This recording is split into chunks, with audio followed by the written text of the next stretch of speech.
पटना की गलियों में सुबह की ताजगी घुली थी। सूरज की पहली किरणें जब सड़कों पर पड़तीं तो ऐसा लगता मानो पूरा शहर सोने की चादर ओढ़े हुए हो। हर तरफ एक नई ऊर्जा और ताजगी का एहसास होता था। ठंडी हवा के झोंके आ रहे थे, पेड़ों की पत्तियां हवा में हिल रही थीं, मानो वे भी इस सुबह का स्वागत कर रही हों। लोग अपने घरों से बाहर निकलकर इस ताजगी का आनंद ले रहे थे। रमेश बाबू अपनी छत पर बैठे अखबार पढ़ रहे थे। उनके चेहरे पर एक संतोषजनक मुस्कान थी, जैसे कि वे इस शांतिपूर्ण सुबह का पूरा आनंद ले रहे हों। उनके साथ उनकी बहू सुधा भी थी। सुधा ने हमेशा अपने ससुर का ख्याल रखा और उनके साथ समय बिताना उसे बहुत पसंद था। सुधा चाय बना रही थी। उसकी चाय की खुशबू पूरे घर में फैल गई थी, जो इस सुबह को और भी खास बना रही थी। दोनों के बीच हल्की फुल्की बातें हो रही थी। वे अपने दिन की योजनाओं और परिवार के बारे में चर्चा कर रहे थे। सुधा पढ़ी लिखी और समझदार थी। उसने हमेशा अपने परिवार की भलाई के लिए सोचा और काम किया। रमेश बाबू उसे अपनी बेटी से कम नहीं मानते थे। उनके बीच का रिश्ता बहुत ही खास और मजबूत था। सुधा भी अपने ससुर का बहुत ख्याल रखती थी।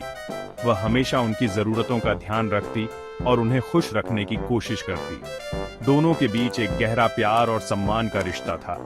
यह रिश्ता समय के साथ और भी मजबूत होता गया। रमेश बाबू ने अखबार एक तरफ रखा और सुधा से बोले, सुधा, छठ पूजा नजदीक है, इस बार तुम क्या बनाओगी? उन्होंने उत्सुकता से पूछा। सुधा मुस्कुराई। बाबूजी, आप चिंता ना करें, आपके लिए सब कुछ खास बनेगा। उसकी मुस्कान में आत्मविश्वास और प्यार झलक रहा था। सुधा कुछ दिनों बाद उच्च शिक्षा के लिए विदेश जाने वाली थी। उसे एक प्रतिष्ठित विश्वविद्यालय से छात्रवृत्ति मिली थी। यह उसके और उसके परिवार के लिए गर्व का क्षण था। सुधा ने इस अवसर के लिए कड़ी मेहनत की थी और अब उसका सपना साकार होने जा रहा था। रमेश बाबू सुधा की इस उपलब्धि पर बहुत खुश थे। उन्होंने ही सुधा को आगे बढ़ने के लिए प्रेरित किया था। जब सुधा ने उन्हें अपनी सफलता की खबर दी तो उनकी आंखों में गर्व और खुशी के आंसू थे। परिवार ने मिलकर इस सफलता का जश्न मनाया और सुधा के उज्जवल भविष्य की कामना की। हालांकि सुधा के जाने का गम भी उन्हें साल रहा था। घर में उसकी कमी खलेगी, यह सोचकर रमेश बाबू थोड़े उदास हो जाते थे। उन्होंने अपनी बेटी के साथ बिताए हर पल को याद किया और उसकी अनुपस्थिति की कल्पना से ही उनका दिल भारी हो जाता था। लेकिन वह अपनी भावनाओं को सुधा के सामने कभी नहीं आने देते थे। उन्होंने हमेशा अपनी बेटी को प्रोत्साहित किया और उसे यह विश्वास दिलाया कि वह अपने निर्णय में सही है। रमेश बाबू ने अपने दिल की बात छुपाकर सुधा को हंसते हुए विदा किया। सुधा ने रमेश बाबू के हाथों को थामते हुए कहा, बाबूजी, आप चिंता मत कीजिए। मैं जानती हूँ कि आप मुझसे बहुत प्यार करते हैं और मेरी सफलता में आपका बहुत बड़ा योगदान है। आपकी दुआएं हमेशा मेरे साथ रहेंगी। मैं जल्दी ही वापस आऊंगी और हाँ, फोन पर हमेशा बात होती रहेगी। हम एक दूसरे से जुड़े रहेंगे और मैं आपको अपनी हर छोटी बड़ी बात बताती रहूंगी। आप बस खुश रहें और मेरा इंतजार करें। छठ पूजा का दिन नजदीक आ गया। घर में उत्साह और रौनक थी। रिश्तेदार आने लगे थे, लेकिन सुधा की कमी सबको खल रही थी। रमेश बाबू अक्सर सुधा को याद करते और उसकी तस्वीर देखकर मुस्कुरा देते। उन्हें सुधा की बातें याद आ रही थीं। कैसे वह उत्साह से छठ पूजा की तैयारी करती थी, कैसे वह नए नए पकवान बनाने की जिद करती थी। रमेश बाबू ने सोचा, काश सुधा यहां होती। छठ पूजा के दिन रमेश बाबू ने सुबह जल्दी उठकर स्नान किया। उन्होंने नए कपड़े पहने और पूजा की तैयारी करने लगे। उन्हें याद आया कि सुधा हमेशा कहती थी कि छठ पूजा का प्रसाद चूड़ा दही बेहद खास होता है। यह प्रसाद सिर्फ खाने के लिए नहीं होता, बल्कि यह अपनों के प्रति प्रेम और स्नेह का प्रतीक होता है। रमेश बाबू ने फैसला किया कि वह सुधा को चूड़ा दही का प्रसाद जरूर भेजेंगे। रमेश बाबू ने सोचा, सुधा को यह प्रसाद पाकर कितनी खुशी होगी। सेक्शन 5, पार्सल में प्यार। रमेश बाबू ने एक पार्सल तैयार किया। उन्होंने उसमें चूड़ा दही के अलावा सुधा की पसंद की मिठाई और कुछ गर्म कपड़े भी रखे। उन्होंने सोचा कि विदेश में ठंड होगी, सुधा को इनकी जरूरत पड़ेगी। पार्सल के साथ रमेश बाबू ने एक पत्र भी लिखा। पत्र में उन्होंने सुधा को छठ पूजा की शुभकामनाएं दी, साथ ही अपनी यादों और अपने प्यार का इजहार भी किया। रमेश बाबू ने पत्र में लिखा, बेटा, तुम्हारी बहुत याद आ रही है, जल्दी घर आना। सेक्शन 6 दूर देश पास भावनाएं। दूसरी तरफ सुधा अपने कमरे में बैठी थी। आज छठ पूजा का दिन था। उसे अपने घर, अपने परिवार की बहुत याद आ रही थी। उसे याद आया कि कैसे वह हर साल बाबूजी के साथ छठ पूजा की तैयारी करती थी।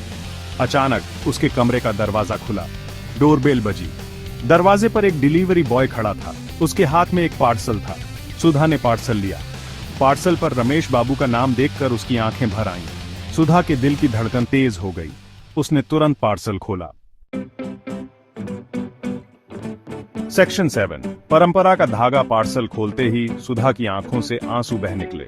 पार्सल में चूड़ा दही, मिठाई और गर्म कपड़े थे।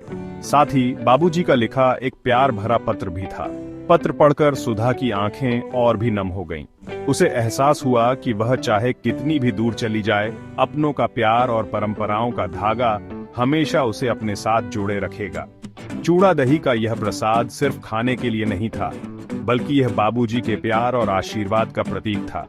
सुधा ने मन ही मन कहा, बाबूजी, आपकी बहुत याद आ रही है। सेक्शन 8 मीठी यादें। सुधा ने तुरंत रमेश बाबू को फोन किया। सुधा के मन में एक अजीब सी खुशी थी, जो उसे रमेश बाबू से बात करने के लिए प्रेरित कर रही थी। उसने फोन उठाया और नंबर डायल किया। फोन की घंटी बजते ही उसके चेहरे पर एक प्यारी सी मुस्कान आ गई। फोन पर बात करते हुए उन्होंने अपनी सारी खुशी और अपने सारे एहसास बाबूजी के साथ साझा किए। सुधा ने रमेश बाबू को बताया कि इस बार छठ पूजा पर उसने चूड़ा दही भेजा है। रमेश बाबू ने भी अपनी पुरानी यादों को ताजा करते हुए सुधा के साथ अपने अनुभव साझा किए। हालांकि सुधा और रमेश बाबू के बीच हजारों मील का फासला था, लेकिन इस छठ पूजा पर चूड़ा दही ने उनके दिलों को और भी करीब ला दिया। वीडियो कॉल पर दोनों ने एक दूसरे को देखा और उनकी आंखों में खुशी के आंसू थे। सुधा ने कहा, बाबूजी, इस बार छठ पूजा पर आप मेरे साथ नहीं हैं, लेकिन यह चूड़ा दही आपको मेरी याद दिलाएगा।